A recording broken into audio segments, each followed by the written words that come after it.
हाँ, जय हिंद मेरे प्यारे भाइयों। आज हम लोग यहाँ पर डिस्कस करने वाले हैं ग्रुप 2 और सब ग्रुप 4 की वैकेंसी के बारे में। मध्य प्रदेश में ग्रुप 2 सब ग्रुप 4 की जो वैकेंसी है, ठीक, उसमें सिलेबस जो है वो क्या रहता है, आप लोगों की वैकेंसी में कितनी पोस्ट आने वाली हैं और इसके फॉर्म कब से भरे जाएंगे, इन सभी चीज़ों के बारे में डिस्कस करने वाले हैं। तो सबसे पहले मैं आप लोगों को बता दूं, ये ईएसबी की साइड है और अगर आप लोग ईएसबी की वेबसाइट पर देखोगे तो आप लोगों को ये जो है वो एग्जाम कैलेंडर ऑलरेडी पहले से है।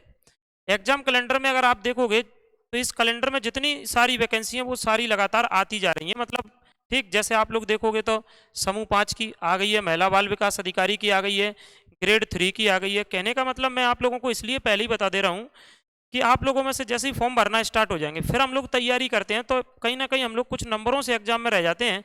तो उसको हम लोगों को मतलब ये समझ लो कई साल तक भुगतना पड़ता है कि यार अगर पहले से पता चल जाता तो चीज़ ज़बरदस्त हो जाती। तो यहाँ मैं आप लोगों को ये सारी चीज़ बताने वाला हूँ, कब से आप लोगों के फॉर्म भर रहे हैं, इसमें सिलेबस क्या रहता है, कौन कौन सी पोस्ट निकलती हैं, क्या है ये।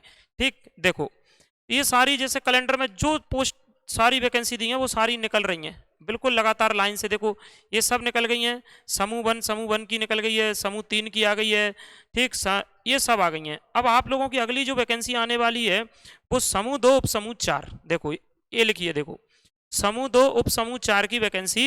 ये देखो मई के महीने में 2025 में फॉर्म भरेंगे, तो ये अप्रैल चल रहा है, मई 2025 में आप लोगों के जो फॉर्म है वो भरेंगे और आप लोगों का जो एग्जाम है वो जुलाई 2025 में हो जाएगा। कहने का मतलब मई यानी ये अप्रैल चल रहा है, अगले महीने आपके फॉर्म भरेंगे, ठीक, और जुलाई में आप लोगों का क्या हो जाएगा, एग्जाम हो जाएगा। तो अब सबसे बड़ी बात यह है कि इसमें वैकेंसी में पद कौन कौन से आते हैं, ठीक, और उसका सिलेबस क्या रहता है और इसकी एज क्या रहती है। तो चलते हैं बिल्कुल आप लोगों के सामने। देखो ये लिखिए समूह 2 उप समूह 4, ये ऑफिशियल कैलेंडर है आप लोगों का, ईएसबी की साइट पर आप लोग जाकर के देख सकते हैं। ठीक है, बाकी मैं अब इसमें बताता हूँ कि क्या क्या पोस्टें रहती हैं, क्या क्या क्वालिफिकेशन रहती है, इन चीज़ों के बारे में। ठीक, तो चलते हैं अपन लोग बात करते हैं। बाकी देखो जब ये समूह 2 उप समूह 4 की वैकेंसी आई थी तो उस समय इसमें जो पोस्टें आई थी वो ये सारी पोस्टें आई थी। ठीक, सहायक संपरीक्षक की पोस्ट थी, सहायक जनसंपर्क अधिकारी की, सहायक नगर निवेशक की, सहायक राजस्व अधिकारी, सहायक अग्निशामक अधिकारी, ऐसे और भी पोस्टें थी, लेबर इंस्पेक्टर की भी पोस्ट थी और उसके साथ साथ पटवारी की पोस्ट भी आई थी पिछली बार। तो जो पटवारी का एग्जाम हुआ था वो पिछली बार अलग से नहीं हुआ था, उसको ग्रुप 2 सब ग्रुप 4 के साथ कराया था। ठीक, तो ये सारी पोस्ट आप लोगों की आई थी। ठीक, तो ये मैं बता दूंगा टोटल पोस्ट कितनी थी, क्या थी।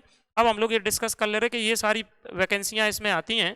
ठीक, इन वैकेंसियों के साथ साथ आगे बात करें तो इसका जो सिलेबस है वो क्या रहता है, तो इसके बारे में डिस्कस करने वाले हैं। लेकिन सबसे पहले आप लोगों के लिए एज का रहता है, कई लोगों को कि इसमें एज कितनी रहती है। तो देखो 18 से 40 इसमें एज रहती है, जनरल वालों की 18 से 40 रहती है और ओबीसी एससी एसटी जो रहता है उसमें ओबीसी को 3 साल की छूट, एससी एसटी को 5 साल, तो 18 से 45 तक अधिकतम इसकी आयु रहती है। अब सर पिछली बार की अगर हम लोग बात करें तो उसमें एक पोस्ट आई थी जिसको कहते हैं सहायक जनसंपर्क अधिकारी या सहायक जनसंपर्क परीक्षक। ये जो पोस्ट थी ना इसके लिए क्वालिफिकेशन क्या रहती है, क्योंकि अभी देखो सब लोग दिमाग खराब होगा कि भाई क्वालिफिकेशन क्या रहती है। तो आपने अगर ग्रेजुएशन कर रखा है, स्नातक का मतलब होता है ग्रेजुएशन, और ग्रेजुएशन किससे कर रखा है, चाहे तो वो कला विज्ञान या वाणिज्य। कहने का मतलब ये है कि चाहे तो आपने बीए कर रखा हो या साइंस से बीएससी वगैरह इंजीनियरिंग वगैरह ये कर रखी हो, या वाणिज्य यानी कॉमर्स से कोई डिग्री कर रखी हो, कहने का मतलब ग्रेजुएशन कर रखा हो, वो सहायक संप्रेक्षक की पोस्ट पर जो है वो फॉर्म को अप्लाई कर सकता है। ठीक, दूसरी बात, सबसे पहले मैं वही बता रहा हूँ कि ग्रेजुएशन वाले फॉर्म कहाँ अप्लाई कर सकते हैं। दूसरी पोस्ट रहती है ये श्रम उपनिरीक्षक। श्रम उपनिरीक्षक को ही कहते हैं इंग्लिश में लेबर इंस्पेक्टर। क्या कहते हैं, लेबर इंस्पेक्टर। लेबर इंस्पेक्टर में भी ये लगता है स्नातक परीक्षा उत्तीर्ण कर रखी हो, मतलब आपके पास किसी भी तरीके से बस ग्रेजुएशन होना चाहिए, तो वो लेबर इंस्पेक्टर में क्या है फॉर्म अप्लाई कर सकते हैं। देखो इसमें ऐसी ऐसी पोस्टें रहती हैं, ऐसी ऐसी, उसमें दुनिया भर की चीज़ें लगती हैं, इसमें ये लगता है इसमें वो लगता है, लेकिन सबसे पहले मैं वो बता रहा हूँ जो ग्रेजुएशन पर ही निकलती हैं। क्योंकि कई लोगों को ऐसा है कि सर मान लो ये अगले महीने जब नोटिफिकेशन आएगा तो उसमें ऐसी कौन कौन सी पोस्टें रहती हैं जो ग्रेजुएशन पर ही फॉर्म अप्लाई कर सकते हैं। तो देखो इनके फॉर्म जो है वो ग्रेजुएशन पर ही आप अप्लाई कर सकते हैं, जिसमें ये लेबर इंस्पेक्टर ग्रेजुएशन पर आप लोग अप्लाई कर सकते हैं, सहायक संपरीक्षक जो है इसको ग्रेजुएशन पर अप्लाई कर सकते हैं। नेक्स्ट, ये सहायक विकास विस्तार अधिकारी। तो जो सहायक विकास विस्तार अधिकारी है ना, तो वो भी मेरे भाई ग्रेजुएशन, मान्यता प्राप्त विश्वविद्यालय से स्नातक की उपाधि ये आपके पास होना चाहिए, तो आप लोग इसमें फॉर्म जो है वो अप्लाई कर सकते हैं। कहने का मतलब सहायक विकास विस्तार जो अधिकारी की पोस्ट होती है उसमें भी आप लोगों के पास अगर ग्रेजुएशन है तो आप लोग फॉर्म को क्या कर सकते हैं, अप्लाई कर सकते हैं। ठीक, एज का मैंने बता दिया। अब उसमें सर आगे, अच्छा ये सहायक विकास विस्तार अधिकारी की 2 बार। अब देखो सहायक जनसंपर्क अधिकारी में क्या होता है, ग्रेजुएशन के साथ साथ माखनलाल चतुर्वेदी विश्वविद्यालय से पत्रकारिता में डिप्लोमा होना चाहिए। ठीक, डेटा एंट्री ऑपरेटर वालों के पास मेरे भाई सीपीसीटी क्या होना चाहिए, वो सीपीसीटी मांगते हैं। तो इसमें ये भी आती हैं, कंप्यूटर के डिप्लोमा वाली वैकेंसी भी आती है, उसमें सीपीसीटी मांगा जाता है। ठीक, परीक्षा अधिकारी में क्या मांगा जाता है, उसमें विधि, विधि यानी आपने लॉ से कुछ कर रखा हो, लॉ में कर रखा हो ग्रेजुएशन, तो लॉ में अगर आपने ग्रेजुएशन कर रखा है, एलएलबी कर रखा है, तो वो इसमें फॉर्म को अप्लाई कर सकते हैं परीक्षा अधिकारी में। ठीक, आगे हाउस मास्टर की आती है वैकेंसी, उसमें आपके पास ग्रेजुएशन होना चाहिए, लेकिन उसमें एक विषय समाज शास्त्र होना चाहिए। इनके कट ऑफ क्या है, कम जाते हैं, इन चीज़ों के कट ऑफ कम जाते हैं क्योंकि लोगों के पास कई चीज़ें होती नहीं है इसमें से। सांख्यिकी अन्वेषक की वैकेंसी आती है, इसमें भी ग्रेजुएशन मांगते हैं। राजस्व निरीक्षक की वैकेंसी आती है, उसमें एलएसजीडी मांगते हैं आपके पास, और कंप्यूटर की दक्षता मांगते हैं। ठीक, अब बात आती है कि सर इसमें सिलेबस क्या रहता है।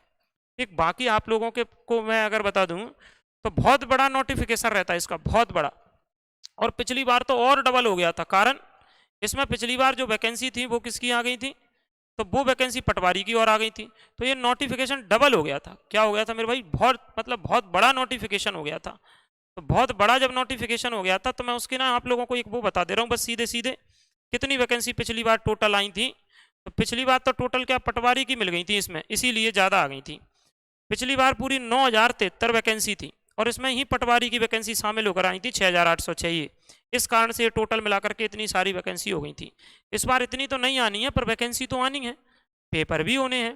तो आप लोग बेहतरीन तरीके से तैयारी अगर कर पाओ तो ये सारा सिलेबस इसका दिया रहता है। देखो क्या इसमें सिलेबस में, इसमें सामान्य विज्ञान दिया आता है, मतलब विज्ञान आता है, हिंदी आती है, अंग्रेजी आती है, सामान्य गणित आता है, फिर सामान्य ज्ञान और अभिरुचि आती है। ठीक, कंप्यूटर आता है, और तार्किक योग्यता आती है, और प्रबंधन आता है। यानी कहने का मतलब इसमें 8 सब्जेक्ट आते हैं, जिसमें से अगर आप लोग देखें तो इसमें मैथ और रीजनिंग जो है ना वो 65 नंबर की आती है, 65 नंबर के मैथ और रीजनिंग आते हैं, और 25 नंबर का साइंस आता है। तो आप लोग अकेले मैथ, रीजनिंग और साइंस अगर इसको ही देखें ना तो वो 90 नंबर हो जाते हैं आपके। ठीक, कितने नंबर हो जाएंगे, 90। हिंदी आएगी आपके 25 क्वेश्चन, हिंदी के भी 25 क्वेश्चन आते हैं। ठीक, ऐसे ही इसमें 8 सब्जेक्ट हैं, साइंस है, हिंदी है, अंग्रेजी है, गणित है, ठीक, रीजनिंग है, कंप्यूटर है, प्रबंधन है, ये इसके सब्जेक्ट हैं। अगर इन सब्जेक्टों पर आपकी पकड़ बेहतरीन हुई, मजबूत हुई, तो यहाँ जो है ये नौकरी, मतलब आप ये समझ लो एक प्रकार से अधिकारी लेवल की वैकेंसी है। तो ये वैकेंसी जो है मेरे भाई, अगर आप लोगों में से कई लोग इंतजार कर रहे हैं तो देखो कैलेंडर में बिल्कुल दी, अगले महीने आने वाली है। ये सारा का सारा मैंने आप लोगों को बता दिया। इसकी रूल बुक रहती है, रूल बुक में क्या रहता है, सिलेबस क्या रहता है, कौन कौन से पद आते हैं। हालांकि वैकेंसी में पद तो और भी आते हैं, लेकिन वो अग्निशामक से रहते हैं, उसमें अलग अलग डिप्लोमा लगते हैं, नगर नियोजन के डिप्लोमा के साथ भी पद आते हैं इसमें। तो बहुत सारी वैकेंसी इसमें आती हैं। अब बाकी आप लोगों को मैंने बोला है कि इसलिए मैंने आपको पहले ही बता दिया है, उसका कारण है पहले बताने का। पिछली बार मैंने बोला इतनी सारी वैकेंसी थी 9000 से ज़्यादा, इस बार तो इतनी वैकेंसी नहीं है। ठीक, परंतु अब आपको सिलेबस पता चल गया, क्वालिफिकेशन पता चल गया।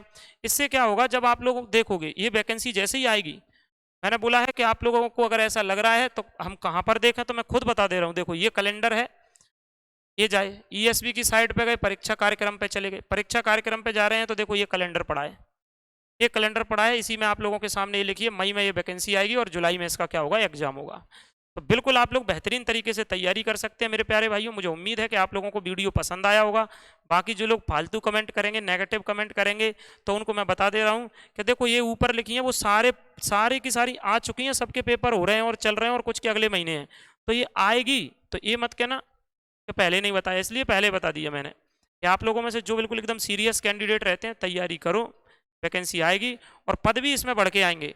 ये इसमें 631 पोस्ट दी हैं, ये बढ़ के आएंगी। कारण है इसमें जो पोस्ट है ना बाकियों में सब में बढ़ी हैं थोड़ी थोड़ी, इसमें भी बढ़ेंगी, वैसे उम्मीद है मतलब बढ़ेंगी। तो मेरे भाई अभी के लिए इतना, मिलते हैं नेक्स्ट वीडियो में। आप लोग वीडियो को लाइक करना, ठीक, नए हो तो चैनल को सब्सक्राइब करना, और कमेंट करके जरूर जाना आप लोगों को वीडियो कैसी लगी। बाकी एक बात और छोटी सी, कोई ये कहेगा सर पटवारी की आएगी क्या इसमें, तो देखो पिछली बार तो आई थी, लेकिन इस बार ऐसा लग नहीं रहा कि पटवारी की आएगी। अगर आती तो कुछ ना कुछ उसमें देते पहले से। ठीक है, मिलते हैं नेक्स्ट वीडियो में। जय हिंद।